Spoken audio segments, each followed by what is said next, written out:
Karl Marx famosamente pensó que una economía capitalista promovía la explotación sistemática de los trabajadores.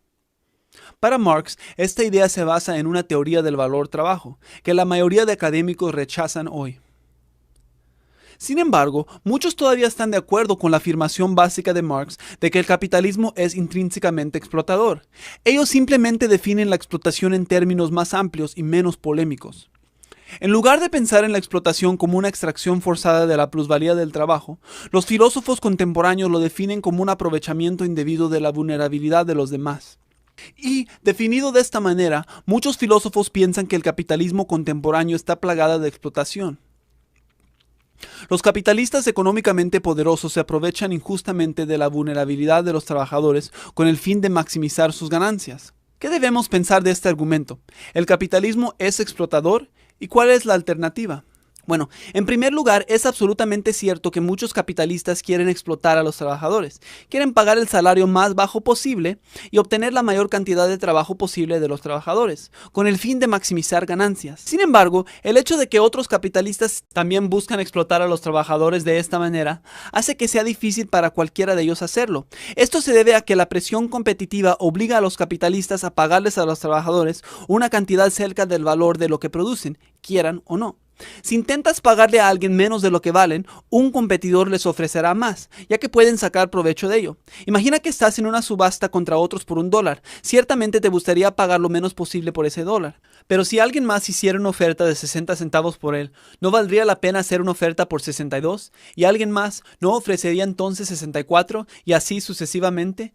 En un mercado competitivo, el mismo proceso lleva a los capitalistas a pagar a los trabajadores cerca del valor de lo que producen, no porque quieren, sino porque tienen que hacerlo. El segundo punto a tener en cuenta sobre el capitalismo y la explotación es el siguiente. Aun cuando los intercambios abusivos o injustos suceden, las instituciones de libre mercado aseguran que ellos, al menos por lo general, sean mutuamente beneficiosos, porque son voluntarios. Por ejemplo, imagina un intercambio que muchas personas ven como injusta, los préstamos del día de pago.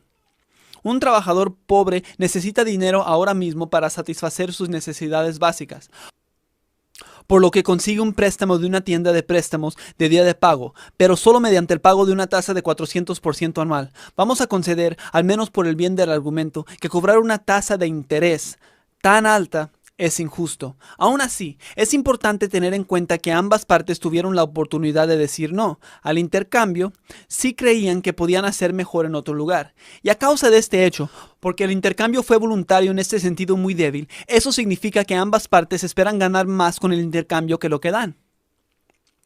Esto significa que a menos que uno de ellos haya cometido un error, el intercambio será de beneficio mutuo. Este es un dato importante para el bienestar de los trabajadores individuales e importante para el crecimiento y desarrollo de la sociedad en su conjunto. Los intercambios mutuamente beneficiosos son como se crea riqueza en la sociedad.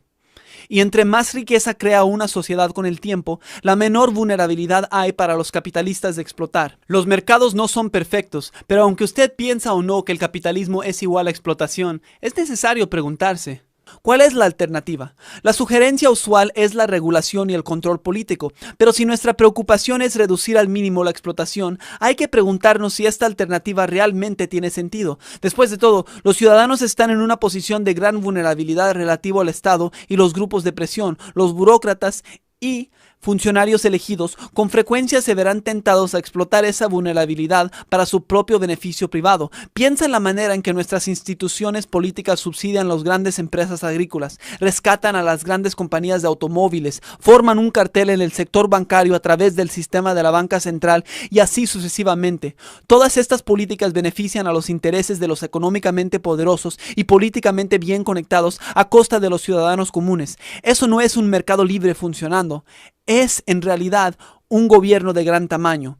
Y la política se diferencia de los mercados en que los intercambios políticos no son voluntarios. Cuando el gobierno quiere usar tu dinero para rescatar a una empresa, no tienes el derecho a decir no. Y esto significa que no hay garantía de que el intercambio sea mutuamente beneficioso. Cuando está involucrada la política, la ganancia de una parte por lo general viene a expensas de otro. Los políticos se benefician de las contribuciones que reciben de las grandes empresas y las grandes empresas se benefician de los favores que reciben del gobierno. Claro, esos favores tienen un costo, pero debido a que el gobierno tiene el poder de coerción, puede obligar a terceros a pagar ese costo.